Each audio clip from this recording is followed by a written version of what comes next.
it ends. Scratch. Hey, Fatfish heads! It's time for another edition of the hottest new podcast on all platforms, Fatfish. Sit back and strap yourself in for the wildest ride on the open seas. Now, flap your fins for the fabulous Fatfish brothers, Eric Fish Snyder and Brad Grunny Grunberg, a.k.a. Snacks. Hey, what's going on? Number 76. Oh, can you wrap your head around that? We're on our 76th show. Wow. Yeah. I had a guy come in named Lee, and he goes, I just watched your podcast when you had Ashley and Jade on, the two bartenders, one from Shucks and one from the Standard. That was 35 shows ago. It seems like it's yesterday how the time flies, so wow. Yeah, it's great. I mean, look, this hour that we do is fantastic. We're going live this morning. In the background, I have Texas and Michigan on. Okay. Oh, yeah. Huge college football game in the second week of the season. Charles Woodson brings the flag to the middle of the field, and Matthew McConaughey, representing the University of Texas, brings the flag, and they're jaw-jacking, buddy. So we're in this. And then we're going to bring a guest. We're going to bring a guest on. Let me see if he's in the queue right now. He is. Why don't you introduce this guy, Grunny? Oh, this guy is one of the greatest cappers of all sports. He's one of the nicest guys, very humble. How about a nice hand, a Fatfish hand for John Hardison? Yeah. Hey, Johnny H. What's up? Nothing much, guys. How you doing this morning? We're good. Real quick, Brad, before I get that side bet between you and me. Yeah. I got Texas. You got Michigan. They haven't kicked off yet. I was just talking about Matthew McConaughey and Charles Woodson jaw-jacking at the 50-yard line. How about a lunch? Okay, I'll take Texas. You got Michigan. Okay, all right. Thank you. And then Brad could come to the lunch and he gets a free lunch on one of us, so he's really excited about that. Who do you got? Who do you got in this game, Hardline? I'll take Texas. I think Texas needs it more than Michigan, honestly. Yeah. This is a game that Texas can't afford to lose, especially with everything that they had building up after last year. They need the game more than Michigan. I don't think a lot of people have a lot of hope in Michigan this year to repeat, but I think Texas is one of those top four teams that a lot of people are looking at that they can't afford to slip. This isn't a game that they can afford to give up. Now, again, they picked to play Michigan the right time of year. They played it in the fall, early part of the fall, then kind of later in the season. So we'll see how this goes kind of moving forward if they decide to renew this contract moving forward. Yeah. I agree. But, sorry. What is that? Okay. Shutting it off. I was trying to get the game, too. If you're watching the game, I should be watching the game. I'll fix it later. What do you think about my Arizona Wildcats, John?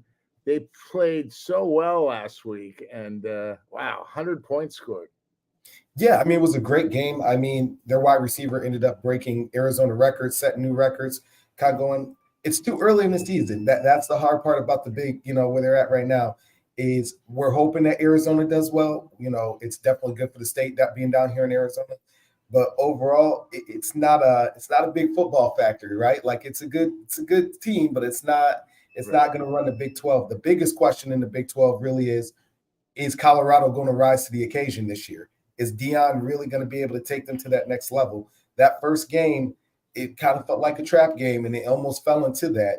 There's a lot of pieces that they had that they brought in, a lot of pieces that they brought back, but the problem is it's going to be a 4-year process. And unfortunately, he's not going to have his two sons and Travis Hunter for 4 years. So can he get these recruits in? Can he get people to buy in and really show them? I mean, last year they had a chance to go ahead and make a bowl game, and they dropped, about 4 or 5 games by a score or less. We're talking about especially that Stanford game where they were up 4 touchdowns and just came back and just let Stanford blow them out.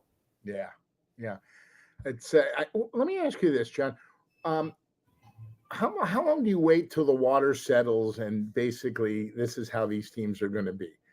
3 games, 2 games, 4 games? I would say 3 games, right? Like most teams, your first game is usually your tune-up game, as Adam Sandler says in the longest yard. Get yourself a good tune-up game. Then your second game, you kind of see what you got. By game 3, you kind of know what you're working with most teams, right? Like we've seen kind of a lot of the different offenses that are put in place, the different schemes that are put in place, and from there we kind of go from there and go on. But the first game of the season, I always tell people, unless they're playing a legitimate contender, it's hard to gauge that, especially when you're playing, BF State, out of nowhere, you just don't know. Right. The early games, they play these Yahoo teams. Mm-hmm. And you think they're just going to blow them out. And sometimes they don't. Sometimes that Yahoo team plays them tough, right? I mean, they play them tough, but I mean, look at yesterday. Indiana won by 77-3. Like, when's the last time you've seen Indiana get past 25 points damn near in a game? Like, it's just it's unheard of. But it builds up the confidence of the team, builds up the confidence of the players, and we go from there. But that's the biggest thing. Once we start really getting into conference play, when you see like the Michigan States, Minnesota, Wisconsin, those are when we start to see who the real, cream of the crop really is. Yeah. Well, obviously, and Deion, everyone's a flavor of the moment. Everyone doesn't realize that you know what I love about Deion Sanders is he demands his kids go to school. If you don't go to school, you don't play. Did you know that? Yeah. He's Bobby Knight of college football, which I just love the guy. But you played North Dakota State, which is a Division II school. And like you said, he almost blew it. He's got a big one with Nebraska today. Who do you like? I actually like Nebraska. I actually really like Riola. I think Dylan Riola, especially biased because his dad played for the Lions. But again, he was like the number one quarterback coming out. He decommitted from Nebraska, went to Georgia, then decommitted from Georgia, went back to Nebraska. Granted, it's one game, but that first game was pretty impressive, for a guy that's pretty much a true rookie. It is impressive to see what they got there. I think that Matt Rue has got them playing well. Even last season when Colorado and Nebraska played, it wasn't like Colorado just took off on them. I mean, it was a back and forth game, and I think that it's going to be high flying today, but I'll go with Nebraska today. I got one quick question for Brad Johnson. Brad and I talk every week about how absolutely depressed we are over the Pac-10, Pac-12 just disbanding. That's been in our lives growing up in California. So now you got, obviously you just said, Colorado goes into the Big 12. You got UCLA, USC, Washington going to the Big 10. My alma mater, Texas, Alabama goes into the SEC with Alabama. Are you big on that, or are you for this money pool, or are you old school when it comes to the conferences? It was inevitable. Unfortunately, it was inevitably going to happen. We've been talking about this kind of since like the mid 2000s, early 2010s, especially like what would happen if this happened. And a great guy, great scholar. Oh, hey, he's in the play Frozen. Hey. He must be watching that lousy pass by Quinn Ewers and the you watch these games and we'll get him back. Yeah. Sure. He looks good though, Frozen, doesn't he? He looks like I can't tell if he looks. Oh, there he is. There you go. Yeah. No, it was but it was inevitable. But I like the regionality of football. I think there's something special about being able to stake your claim in that region and saying we're the best over here, and then moving out for that frontier. But it was inevitable, especially with the NIL deals coming, a lot of different money that was coming. I'm not saying it cleans up the sport, but at least it's a little bit more transparent with college, where before it was, oh, this guy got paid. All of them were getting paid. Anybody that's worth a dime was getting paid. Now it's just more on paper, and then the tax man's coming. Hey, guys, real quick on a technical point. Are any of you guys watching the game on a computer or is the TV closed? I'm hearing a screeching sound coming through my end. So my TV's off. My TV's off. Okay. Yeah. Then we'll just deal with the screech and just think it's Saved by the Bell. I think you didn't. You went poo poo this morning, right? In your 5-minute military shower. Maybe the squeak is, behind you. You don't. I hate to use cliches, but your days of stand up at the Improv are long gone, buddy. Your lift driving improv is excellent. That is John Hardison. Are you frozen again, John? Move your head back and forth. He's frozen again. See, when we go live, these things happen sometimes with other people. John, if you could hear me, it is John Hardison. See that beautiful man? He's the Game of Winning podcast on Spotify and Amazon. One of the best handicappers we know. And when we get him back, we'll ask him some questions. Brad, a lot of questions. Brad, how was your week? How was your week, Brad? My week was very busy. Very busy. I drove a lot. I've been driving a lot, so it's been it's good. I've had some very nice people in the car, and they all know you. It's unbelievable. Does the guy look like Mr. Magoo? Oh, that's him. Yeah, that's him. Yeah. The guy that looks like Mr. Magoo. Yeah, you do. But you know what? I like Mr. Magoo. I like him. You know? Mr. Magoo had the original was Jimmy Durante. He got his huge proboscis. His nose was so big. It's like Cyrano de Bergerac. I don't have a big nose. Maybe it looks big. Look. When you're on camera, and sometimes you put this on TV, you gain 10 pounds. All right. I don't look that bad. Look at my man cave. We got Lester Hayes, you got the Oakland, you got that. I'm so jacked up for football right now. And then we talked about this last week. I just saw the Warriors are 9 days out from training camp. It's incredible. Start dribbling, buddy. It's great. Basketball's back. This is the best time of year. You got baseball, football, and basketball soon. I love it. It's great. But I have a great question for Mr. John. Well, let me. You know what? I want you to tell a story about a lift because I have to get out. You'll see my face. Okay. But I have to get out of live to see if I can get him back because he's texting me saying I might have to send the link again. Okay. So do you have a quick story you could tell us about anything that happened to you this week that's interesting? Yeah, sure. Why not? Right. I'll be right back. Yeah. Keep going. There was this girl. She gets in the car from Century City. So cute. She just got off work. And we start talking, right from the jump. And we're talking about, dating. And she's, way younger than me. But, I'm 38. But she was so cute. And I asked her, good guys. Oh, first thing, this girl, clean cut, no tats, businesswoman in a business suit like our next president of the United States, Kamala Harris.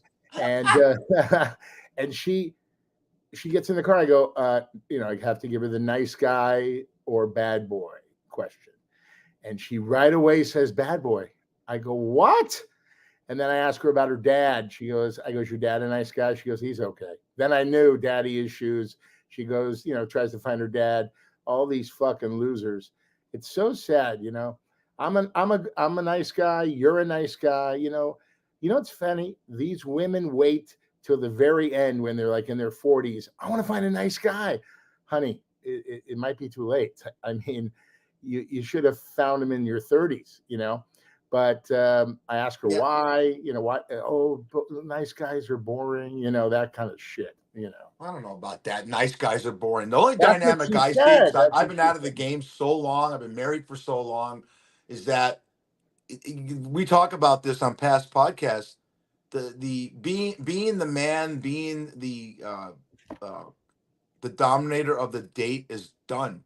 Okay, meaning I've seen so many people meet at the bar, and I told you back in the day. I know you subscribe to this theory too. You always pay for a girl on the first date, always. No conditions. You're buying the first date. I see first dates meet up, and I see I get the bill and he itemized in it. You had the calamari and the ceviche and the shucks margarita, and I had the lamb chop appetizer and a Michelob Ultra on draft. And the look on her face, and I always say this, dude, you blew it. Yeah, well, let me ask you. Do you think this is what I think? If the date is going well and he's feeling it, he'll pay for the whole bill. Hey, look at his back. Pay for it anyways. Now you look like I have no light on you. I just see a black orb. John, when you were dating before your wife or when you met your wife, big question is, did you pay every bill when the tab came, or did you? Of course I did. No, of course I did.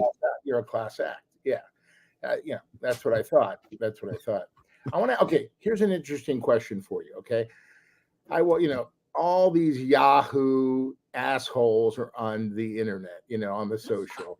and they're all claim, oh, I'm 89% winners, and they have all these, like Vegas Dave. What a goon! What a piece of garbage!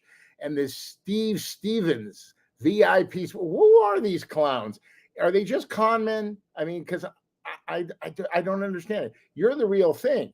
You study, you give out your picks. You've been doing this for a while. Could you tell me what you feel about guys like that? The biggest thing is don't trust anybody that never shows their losses. That's the one thing. Anybody can always show you all the wins. You got to show the losses as well. If you're not showing the losses, if you're not showing like, hey, I thought it would go this way based on numbers, based on projections, this is where it should have gone. Don't trust them. That's just my gut opinion with it, because everybody's going to show you the good, right? Everybody always wants you to show you the model, but nobody shows you what goes behind this, the background of it, right? So a lot of these guys, they'll say, oh, I won, $20 million. Look at them cash me out at MGM Grand. Look at them cash me out at Caesar's Palace. Well, yeah, you won 20 today, but yesterday you lost 60. So we're still down, right? Like we're still down. Like you gotta be honest with it. And if you're not being honest, fade them. No, Brad's 1,000% right. Brad, you're 1,000,000% right. These guys never lose. I win 92. It's always a New York accent. I win 92% last week on the New York games, and you never lose, and so you have to be full of shit. Let's go back to college football for a second, since it just started. The 12-team playoff is coming to effect this year. Give me a team that's on your radar that could, not the Alabamas and the Michigans, Texas, Georgia, the favorites. Give me a team that's going to jump into that 12 that actually has a legitimate chance to make some noise and get to the championship. I actually really like Notre Dame. As much as it's hard to say that, I actually like Notre Dame in the 12 team. I think that they were pretty good last year. I like what Marcus Freeman has been doing with the program overall. It's been growing. It's the defense for Notre Dame, and I think that's the unsung portion of their team that nobody talks about. Everybody's always talking about the offense and what they're doing, but if you watch that game last week from Texas A&M, it was that defense that stepped up, and that defense came to play.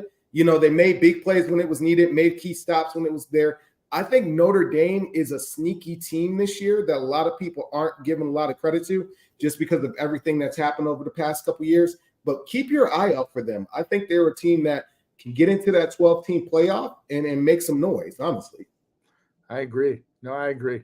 We're playing together, and that defense, wow, it's a lockdown defense. And, defense wins games. They win championships when it's all said and done. Everybody loves the offense, but your defense is so important. It really they are. The other team that I'm looking for, and it's too early. They've broken my heart quite a few times, and I'm waiting to see. But if they're anywhere close to what they played last week, keep your eye on Miami. I mean, that was a statement game last week that they went into Florida and let them know we're running the state of Florida, especially with Florida State not looking good with those 2 losses that they got already. Yeah. They could run the ACC and give Clemson a little bit of a run for their money. I agree. Yeah. Let's shift to the pros. Brad, you want to shift to the pros for a second? Because the league opened up with 2 terrific games with the Ravens and the Chiefs.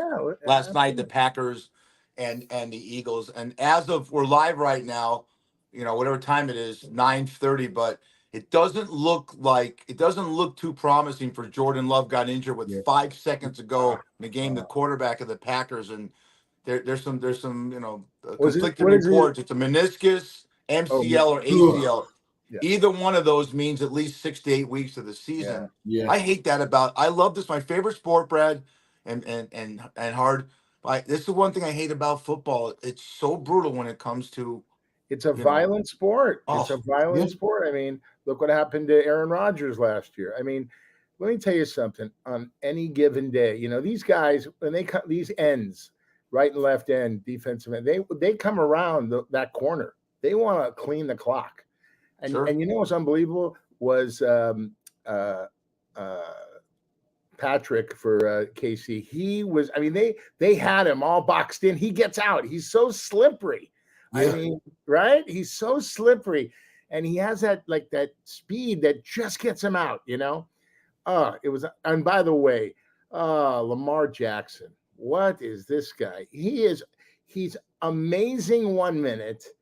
and then you're like, what was that the next minute? I mean, he's truly one of the best athletes in the NFL, correct? I mean, wow. I'll give you my take. I'm gonna let Hard talk, but I'm gonna give you my take on Lamar Jackson. He's 1-5 against Kansas City. He had a massive game, 277 yards, throwing the ball hard, 122 rushing. But I fear this, and you guys both remember this guy. He could be the next Dan Marino. Dan Marino could never get over the hump of some of the great quarterbacks in the 80s, like Elway and the Jim Kelly, and not win a big one. And I think we're gonna look at Lamar Jackson's career, Hard jump in and say, you're the 2-time MVP, but if you can't beat Mahomes, no one's gonna care about you. Exactly. They don't. Yeah. And that's the thing about the AFC right now, right? Like it truly is Chief Kingdom. They're running everything. You know, Buffalo can't catch them. Miami can't do anything in the in the cold weather. Lamar's always, short. And again, the problem is I know a lot of people get mad about the likely touchdown. One, he was out. Number two, you wouldn't have had to worry about that had you made the pass prior to that to to Flowers or Bateman that you just missed. And again, that's kind of the difference between Lamar and Pat. Pat doesn't miss that throw. Lamar did.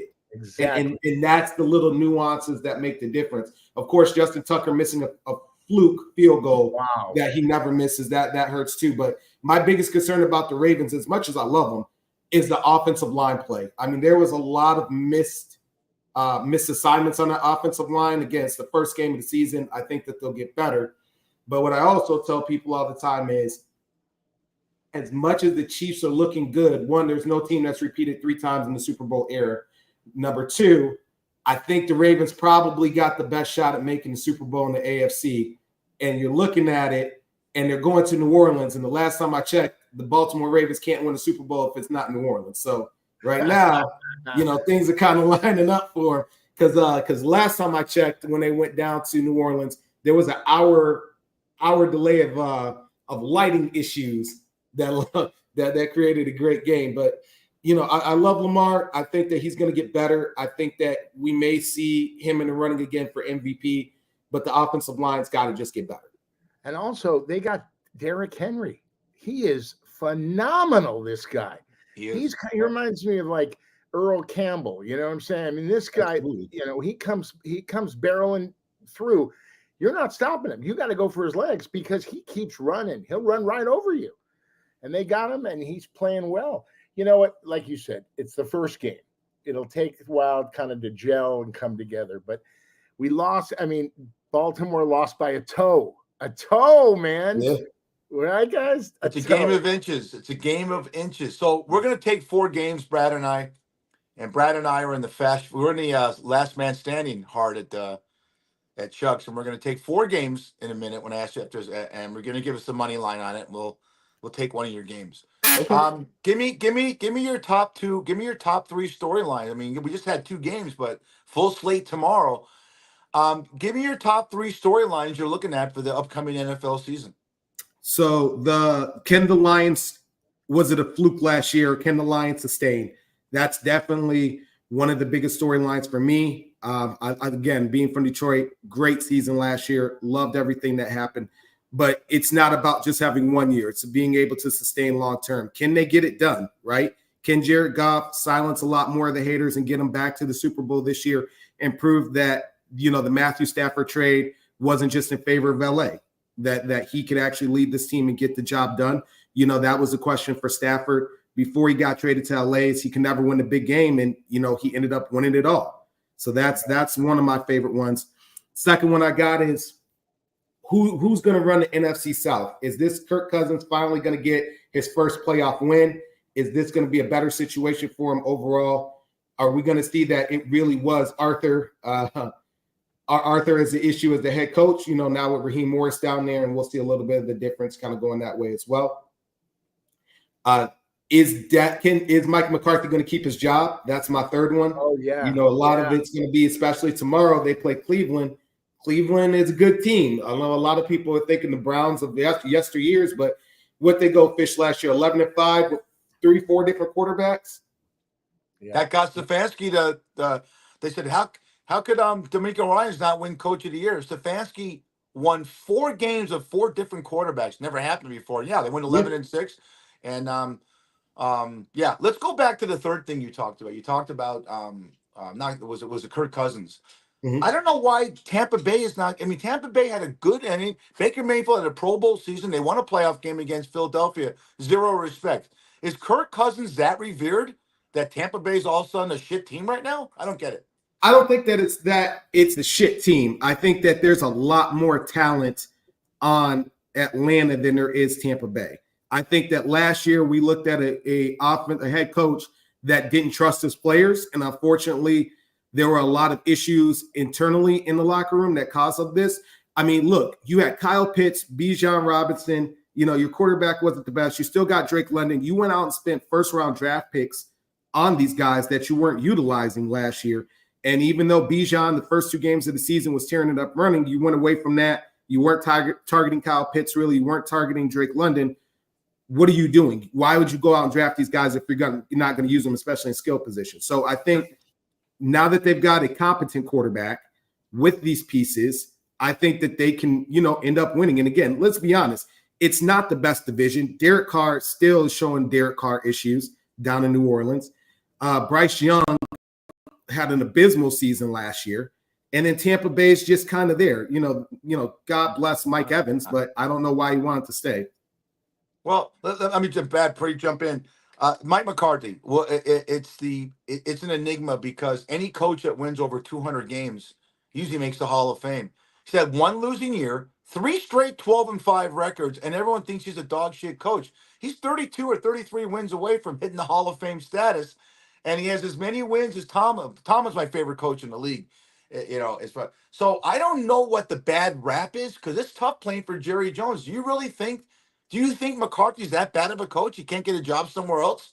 It's not the fact that he's a bad coach, Fish, but when you're coaching America's team, that's just what it is. The standard is higher, whether it's right or wrong. McCarthy and most of the other franchises, people would love him. They would have him revered. He would get a contract extension. But when you're coaching Dallas, it's NFC Championship, Super Bowl or bust, and nothing below that is good enough.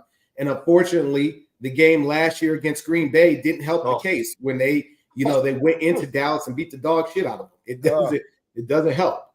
That was from Jump Street. Oh, it was a terrible, terrible game. What do you think, Mr. H? Do you think Kansas City can win 3 in a row? And never been done before in the NFL? Do I think that they can do it? Yes. Do I think it will happen? No. I think that there's a lot of a lot of people got to realize they've been going back to back with limited rest. And that rest catches up to you, right? On the body, the aches, the ailments, these things that after a while, they're going to keep compounding to, unfortunately, usually something happens where somebody key goes down. I think that they'll probably make the AFC Championship game. I just don't think that they'll win the Super Bowl. I think somebody's going to beat them in the AFC Championship game this year. I think the division in the AFC West has gotten better, but I still think that the Chiefs are leaps and bounds ahead of everybody else. I'm telling you, Andy Reid, he is a great coach. People don't realize how great of a coach he is, The crazy part about Andy, and this is what I love about Andy Reid, is he didn't let anybody or any doubters hit him. And Fish and Brad, when he was in Philly, he was good, but there was always a question mark a lot of people had on him. He had a great run in Philly. He made it to a Super Bowl. He had Donovan, he had T.O., he had Westbrook, but the question was always he can never get it done. He's a good guy, but he's not a great coach. And now you look at him now, he's been to 5 Super Bowls, won 3? Yep. Yes. That's a Hall of Fame head coach. It's a Hall of Fame head coach. Absolutely. By the way, don't forget about my Chicago Bears. Your Chicago Bears? Now they're your Chicago Bears. You're around. Okay, bandwagon. I'm a bandwagoner like that's you. That's it. That's his new nickname, Hardline. Bandwagon Brad. I think Chicago's going to make some noise, baby. Caleb Williams is going to have a really, really good season if he doesn't get hurt. The way he plays the game, he flies around there and, sometimes you look, oh man, be careful. It's like one of those things, but I think it's going to be, I like the coach and stuff. I want to go back to Detroit, man. That was a phenomenal year. the coach, I love the coach. He's like, he's in the face of everybody. I wouldn't mess with him. But can they repeat what they did last year with the personnel they have? I think they can. I think the hardest part is, people forget this strength of schedule, right? You do well last year, they make your schedule harder the next year afterwards. So they've got a tough schedule. I'm not going to sugarcoat it, especially if they're playing Texas or the Houston Texans. They got to go back to Dallas again because they never send Dallas to Detroit for some odd reason. And they've got a harder schedule this year. But do I think that they could get it done with their key pieces? Absolutely. I think that they have a young, aggressive team that has a bend, don't break mentality. The biggest question that I have for Detroit is, can our corners really sustain? That was a big issue last year for Detroit, where they could put up points, but they couldn't really stop a lot of people on the back end. I mean, my God, if you look at that playoff game, they made Baker Mayfield look like fucking John Elway. Oh, you're right. No.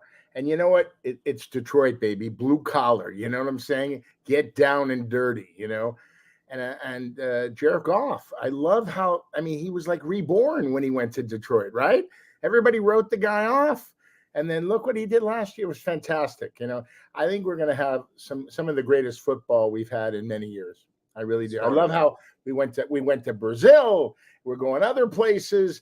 It's just really, really cool. And I'll tell you, what do you think when they added a game, right? They do 17 games now, wasn't it? Like 16 for just to make more money, right? Sure. Yeah, of course. And I think that eventually they're going to go to the 18 games as well. I think that that's just going to be in the next collective bargaining agreement, double buys, what we've kind of been talking about, what some people have hinted at as well. It worked. I think Sao Paulo was a great atmosphere for them. I would actually prefer them to go to Sao Paulo than Mexico City. I think there was an overall better experience from the looks aesthetically with everything going on yesterday. The only gripe that I have for the game yesterday is they've got to find a way to get a better field. That field looked like when the Eagles and the Chiefs played each other in that Super Bowl out here in Arizona, just flying up everywhere, guys sliding all over the place, looking like a slip and slide. They've got to find a way to fix that turf or the grass that's over there. But outside of that, I think it was phenomenal what they did. I honestly would take another game in Sao Paulo than I will take in England, or when they play over in England. I think the quality was just far superior last night than that. The only problem with that you're both missing is the players had to stay in the hotel and couldn't wear green. It's where the area was such a bad area, and the NFL really fucked up on that one. That you had to stay in the hotel. I'm watching James Slater on NFL Network saying, well, there's armed bodyguards everywhere. There's guys because it's in a bad area. So they couldn't do what they usually do, and that's market the area. You saw the players going to restaurants. They're out there doing stuff. When they go to London and they go to Munich, you always see the players out mingling with the people in the bars and the taverns. But you're right; it's good to get to build interest in other cities and other continents. They're going to South Korea, it looks like, in Australia, and the NBA, Major League Baseball, and the National Hockey League, and they are more popular around the world than the NFL is. The NFL is just popular in Europe, but now we're moving it on. We got 4 games tomorrow. I want you to focus on 4 games. I want you to look at it. Give me the money line if Brad and I are betting it, okay? First one's going to be the Pittsburgh Steelers and Atlanta Falcons. I take Atlanta tomorrow instead of Pittsburgh. I take them. I'll take a money line. And the only reason I'm saying that is if Russell Wilson doesn't play, now we're putting in Justin Fields. I know it's a close competition, but how you game plan for one quarterback is different how you game plan for another. And if I'm Atlanta, I think that I can get it done by controlling the line of scrimmage and going there. I like Bijan Robinson more than I like Najee Harris. And if we get into a run match, I'll take Bijan. Okay, let's go. Tom Brady's first game. Big afternoon game, the nationally televised game between the Dallas Cowboys and the Cleveland Browns in Cleveland. Ooh. This is a good one. I will take Cleveland tomorrow. I'll take Cleveland on the points. I think that Cleveland at home gets it done. I think especially with that defense, Dak struggles outside. Like let's be completely clear. Outside games, Dak Prescott struggles. Indoors, he's great, but outdoors, he struggles. We're outside in Cleveland. I'll take the Browns the first game on the points. Okay. Wow. The next two games are going to be Brad. Then Brad jump in. Brad, you could give your thoughts on it too. I agree with both of those. So we're going to do marquee games. We're going to do the Sunday night game, the Rams at the Lions. Ooh, you're breaking my heart here. I think this will be a high-scoring game. I'll take the Lions. I think the Lions at home have more to prove than the Rams do overall. I think that this is a get-right game for the Lions to really show that it wasn't a fluke. I'll take the team at home. I'll take the Lions. Okay. And the next one is, I don't know if you guys have a problem with this, but it seems like if you watch ESPN, they talk about two things: the Dallas Cowboys and Aaron Rodgers. And NFL Network has the Jets winning the Super Bowl against the Packers. We'll see what happens. I know. Yeah, it's insane. Peter Schrager, Kyle Brandt. I love these guys.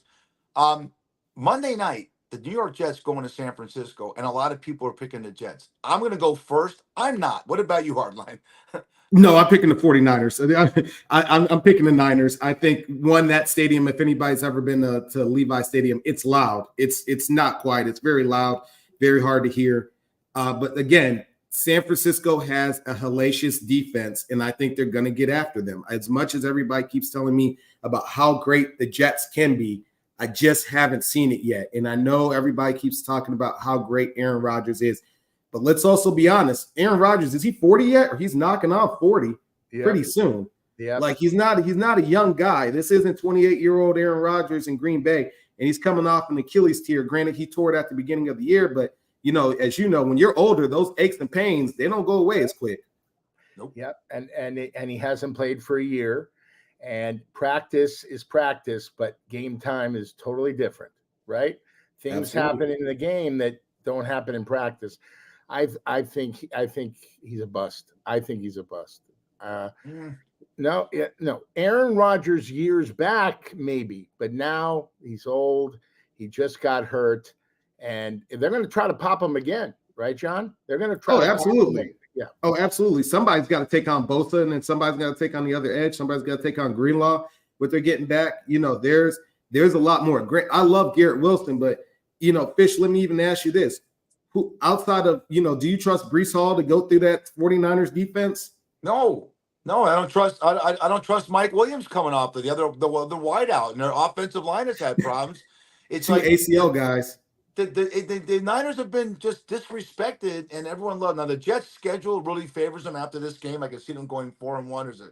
I remember the Titans and some other teams that I don't think are as good as they are. But I don't think he's a bust. I mean, I went back. I had an argument with my brother about this. He goes, Tom Brady wasn't good at the end of his career. So I wrote it down.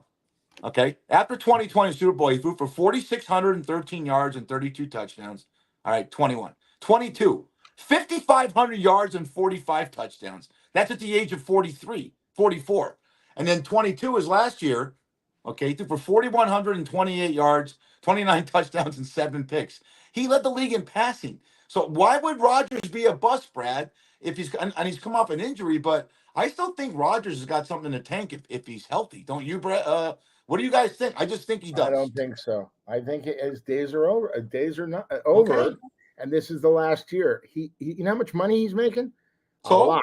Okay, a lot of money. They want a return on the investment. Okay, let's see what he does. I watched Hard Knocks. I liked him on Hard Knocks. He made fun of himself, but he's not a liked guy. He's making $41 million. He's making the same amount of money as Daniel Jones. Okay, I'm going to go at it with Brad on this one. Trevor Lawrence. Okay, I'll give you some names. Trevor Lawrence, Daniel Jones, Derek Carr, Jared Goff, who deserves it. A lot of these guys are making $10 million more, not Derek Carr, than Aaron Rodgers. I just don't think, look, I mean, the guy's a flat earther. He's an idiot. A lot of things that he says. I think there's something in the tank and there's something to prove. Brad, I don't want to wish anyone ill will. I got a lot of family in New York that love the Jets. I just don't know why the media's jumped all over this. The media should be jumping on. The media should be jumping on it. They don't. Because the guy's boring. He's great. CJ Stroud's to me, is the most exciting young player in the league. DeMeco Ryans, Brad, in 2022, they won 2 games, Houston Texans. They won 10 last year with a rookie quarterback and a rookie head coach, and they get no love this year. It's all about the Jets. Horseshit. I hate the media sometimes. Sorry. Yeah. No, you're right. I mean, you're absolutely right on that. And again, I think that Houston gets, pushed out, but Houston is a good team. They're a very good team, especially when you consider they added Mixon from Cincinnati. They added Stephon Diggs. They've got Tank Dell back this year and Dalton Schultz. I think that they're a very good team. I think they're a sneaky good team. And they probably should win the AFC South, to be completely honest with it. But with Rodgers, I think that they're, look, he's for a long time was the darling of the NFL, up until the I'm inoculated, not vaccinated situation. He was getting all the State Farm commercials left and right. I think that when New York wins, it's good for the league because they feel like it's great. But also the one thing I put the difference between him and Brady was Brady played in a bad division in the NFC South. It was not the best division. Aaron Rodgers is playing in the AFC East. And again, you still got Buffalo, you still got Miami. It's going to be, it's going to be a task because I don't think he's going to go out there and just light it up against Miami. I mean, Miami's good. I mean, they put 70 points up against the team last year. Right. Let's change gears, Brad. Brad, get the final word, and I want to change gears. No, I agree. I just think with Aaron Rodgers, I think it's going to be early on. We're going to see what Aaron Rodgers can bring early on, coming off the injury, and remember he's 1 year older, like John said. And I don't think he's going to be the one. He might get hurt again, and they got the guy to go with the backup. Yeah. Changing gears, because you're a handicapper. It's John Hardison below us from the Game of Winning podcast. Catch him on Spotify and Amazon. You can catch the Fat Fish podcast, the one you're watching right now. We're live today on Facebook Live, Roku, DBTV. Damn it, I can never get that out. Roku, and our listening audience, thank you very much, podbean.com. Check out clips of Fat Fish Hardline. I'm going to have you on TikTok at Fish6134. Thanks to Shucks Tavern. None of our opinions today exemplify anything about Shucks Tavern. It's a great restaurant. Or Johnny Cocktails Entertainment. 8 weeks from Tuesday is probably one of the most important elections of our lifetime. How are you handicapping it? Because it's so close right now. And it kind of mirrors what went on with Hillary and Donald Trump in 2016. How are you handicapping it? And we're going to archive this 8 weeks from Tuesday. Then we're going to have you on 2 weeks before the election, John, because you've picked the last like 5 or 6 elections according to our sources. So go. It's a hard one, right? Like, I'm not going to sit here and sugarcoat it. I think this might be another one where Harris might win the popular vote, but she might lose it to the Electoral College. It might be similar to 2016 all over again. Part of me has got Trump probably -3.5 right now. I mean, it's that close. They're back and forth right now, especially with key battleground states right now. I think the 10th will really let us know after that debate, because this is probably going to be the only debate that we get from the two of them, where this swings. And that's right now. If you had to ask me today, I think that Trump's probably the favorite right now. I think that he's probably going to be up. But right now, it's still within that margin of error where it could go either way. But if I had to choose today, outside of that debate on the 10th, it's probably Trump. Wow. I have a feeling that Kamala and Coach, I love that guy. I think she's going to hit a 3-pointer at the buzzer to beat this guy. He is opening his mouth and he's digging himself a bigger hole for himself every time you see him on TV. I mean, he's wishy-washy on a lot of these issues. And I just think this is it. This is it for Uncle Lumpy Trumpy. And we're going to get the first woman of any color in the White House. So that's my opinion. What about you, Fish? I think other than your fat ass falling through the roof of Larry David's house in Curb Your Enthusiasm, my favorite episodes of all time, September 10th, which is what's coming up, 3 days, it'll be the most watched event in TV history. They're saying it's going to be Harris is just she's in her bunker, he's in his bunker. I think the way the path for Harris to win is to get the younger vote, Hardison, because the younger vote's the one that's the most apathetic. People in every election always vote about what the economy's doing, and the job report didn't come out great. It's not everything that Trump says or what she says, because she's vivacious. So there's a great picture of her and her husband. He's in a Dodger uniform, Degheim off, and she's in a Giants uniform, and they're having fun with this. They're always smiling. But being the president, it's a business. You have to run it like a business. And Trump's failed in a lot of businesses. But I think if the economy, and I don't know how good the economy. I know we're feeling effects in Vegas, so I don't know. I think it's so close right now. I will say this, and this is not sugarcoating anything. Whoever wins the Rust states, Michigan, Pennsylvania, Ohio, and Wisconsin, who's ever won those states in every election, and Biden won 3 out of 4, Trump swept Hillary, they win the election. So, focus on those 4 states, because Nevada can go, Arizona's a swing state. Look, you already know California and New York, Brad, are going to go for Kamala. You know Texas and Florida are going to go for Trump. So you hit those 4 states, you win. We'll see what happens. It's going to be interesting all the way to the last drop. John, how's your business? You have a lot of people signing up for your know-how. It's going well. It's going well. Definitely always growing the business. Definitely always taking subscribers on. So anybody that wants it, go ahead and email us, costawinningpodcast@gmail.com, and we'll go ahead and take any new clients on that. We're always looking for new clients, but we're growing. We're growing and we're loving it.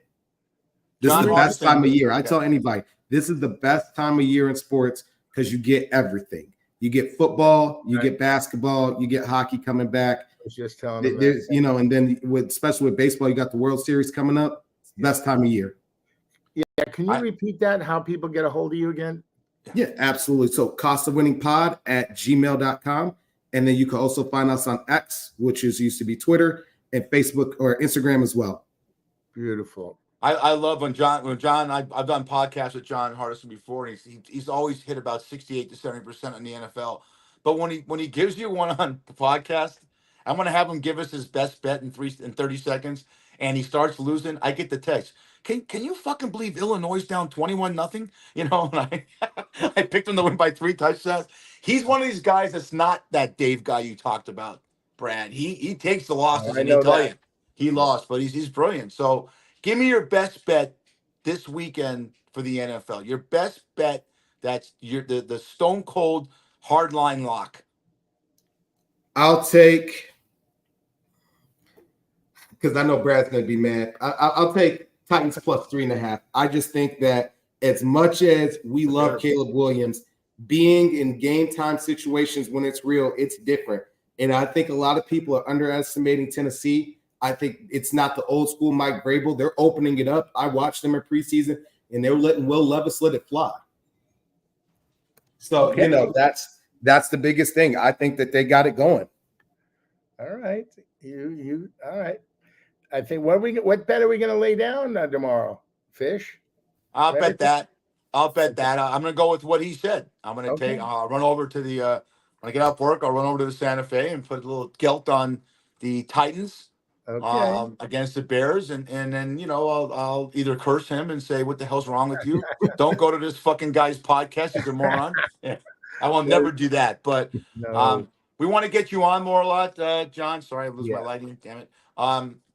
So we'll get you on and right before the election, and we'll see how the football. If we get you on in 6 weeks, we're going to pretty much know the pass of our favorite teams. Yeah, by week 6, unless it's a miraculous, you had a horrible first 6-week schedule that was just extremely hard. Yeah, you kind of got the heartbeat of what the team's really going to be. Once they get punched in the mouth, we'll see how they respond. Yeah, that's John Hardison, the Game of Winning podcast here live, Brad Grunberg. I love it, John. We love you, John. I'm sorry you have to deal with Fish on a day, daily, weekly, whenever you come into Shucks. You can always call me at the bar. I'll entertain you. But I'm so glad we have you on. You're just you're a stand-up guy, and we look forward to the next time you come on. Absolutely, guys, and always thank you for having me. You guys are the best. Everybody, keep watching Fat Fish. Thank you. Thanks, John. Have a great day and a great weekend. Same to you both. Take care. Bye, John. What a great guy. He's the best. It's true. He'll call me. He'll call me.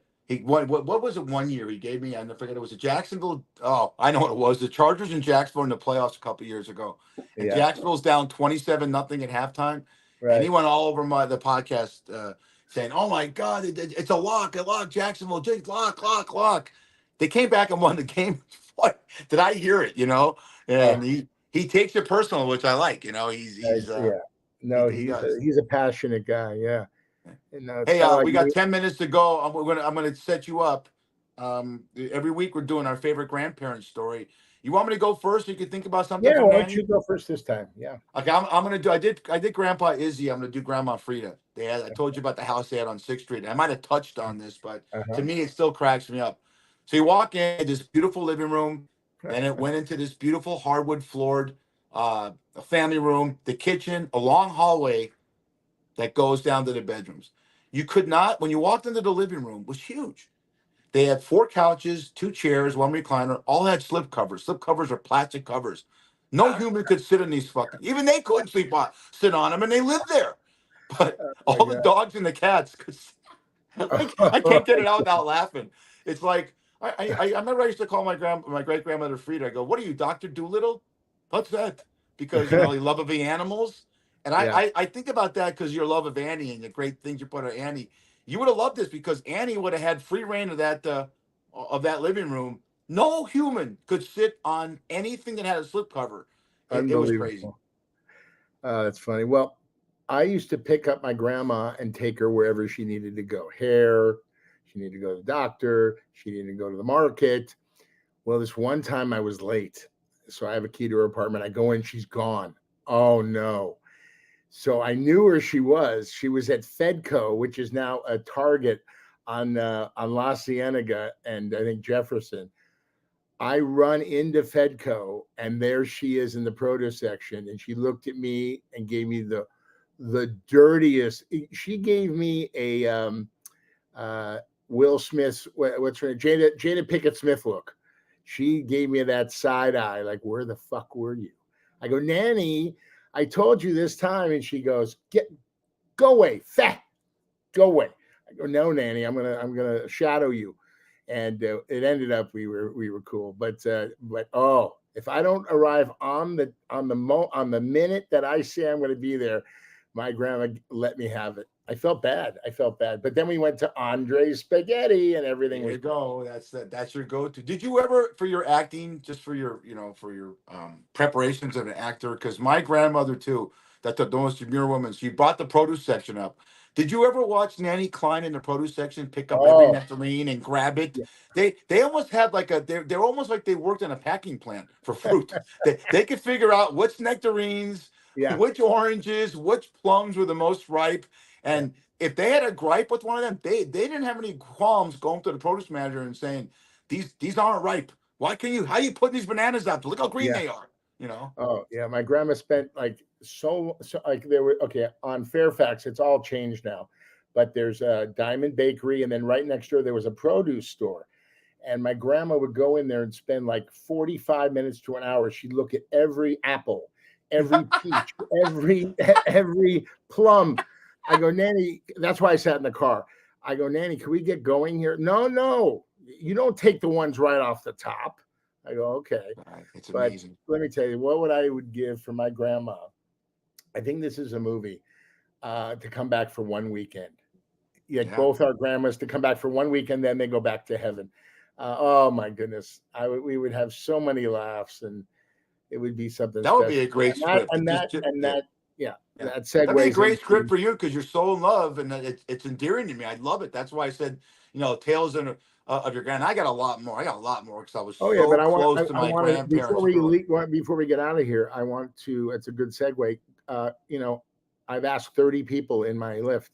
Do the grandparents call their grandkids, or and go see them, or does the grandkids supposed to call their grandparents and go see them? 30 out of 30, all grandkids call your grandparents. Absolutely. And if you're listening to this or watching this, get off your sorry fucking ass and go see your grandparents for a half an hour. Sit with them. Tell stories about your life. I'm telling you, when that happens, it prolongs their life because they sit all day watching TV, watching MSNBC, whatever the hell. My dad watches sports. My mom watches Law and Order. That's her show. She's seen about 2 million Law and Orders. But the most important thing, if you have your grandparents still or your parents, show the love, get in their life, Don't just see them at Thanksgiving, Jewish holidays, Christmas, whatever. Go see them, be active in their life. You don't have to see them every day, but you can call them and you can go see them and make them laugh. They love to see their grandkids. So we say this on every show. We say every show, but look, Brad and I lost our grandparents years ago. But for young people, we have a younger audience sometimes. Don't take it for granted, because they're the ones who are always going to have your back if you're 19 or 20 watching this, and you say, God, Fish. I get the kids at work. My dad pissed me off. He's an asshole and this and that.